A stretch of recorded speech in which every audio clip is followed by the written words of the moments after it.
In principle, I have no issue whatsoever with this show. I mean, a bloody, pulpy, Tarantino-ish show set in the 70s about a group of Nazi hunters taking on hundreds of high-ranking Nazi officials that are conspiring to create a Fourth Reich in the US? Brilliant! Sign me up! It's sadly even timely as a reminder that the Nazis were bad and the Holocaust was an unimaginable crime against humanity, because apparently people need reminding of those two unarguable things.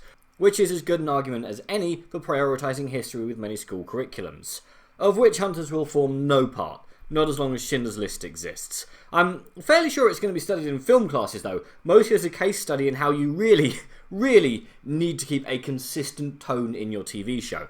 Example, Hunters is paced exactly like one of Netflix's sadly cancelled Marvel TV shows. Beat for beat, it's identical. It's got great action scenes, scenery chewing villains with an evil plan. There's a pretty cool fourth wall break in pretty much every episode, ranging from false adverts to a dance routine where the lead actor looks embarrassed to be on set. We then, a few scenes later, go into a heartbreaking, soul-searing scene set in a concentration camp in scenes that actually manage to upset Auschwitz-Birkenau State Museum, due to the show's historically inaccurate use of the Auschwitz concentration camp, with one of the episodes depicting prisoners being forced to participate in a game of human chess, which resulted in them being executed, with the scene being called out as not only dangerous foolishness and caricature, it also welcomes future deniers. Despite this, the creator has defended the series that he said was dedicated to his survivor grandmother.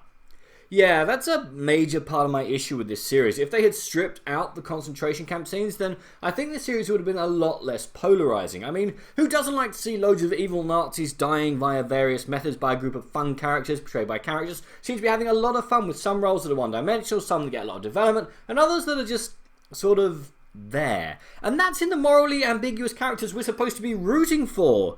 Sadly though, this film has issues that were common in the Netflix Marvel TV shows. The pacing sags in the middle episodes, the flashbacks detract from the exploitation fun I'm trying to have, and the last episode.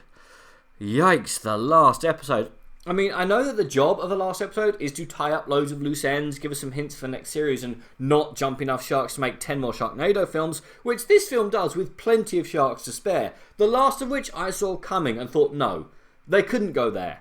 Could they? But no, they went there, and I promptly lost almost all interest in Season 2. Actually, it was kind of weird to discover that this series doesn't appear to be based on any type of graphic novels, which I guess is a plus in this day and age, as it means the scriptwriters can do whatever they like. It's also a plus that the filmmakers use some elements of what actually happened post-World War II to create this world, and the performances are great. It's fantastic to see Pacino's continue to return to form, and the lead actor is brilliant as someone who basically falls into this fight in which he really has no business, bar being really good at moving the main plot along. Sorry, I meant work things out that no one else can. That's what I meant.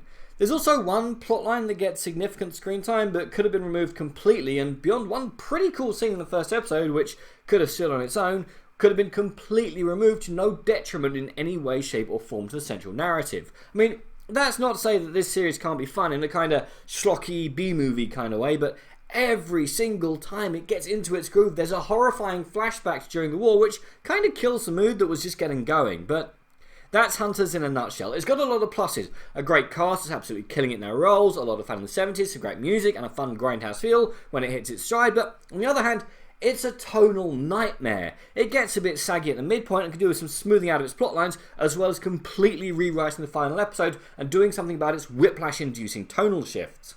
It's still good gory fun though, so if nothing else is on, yeah, check that out. Otherwise, just don't bother. But what did you guys think, and what is your favourite alternate history TV show? Comment below, let me know. I'm Daniel, it's been a dunking. If you enjoyed this video, please like, share and subscribe.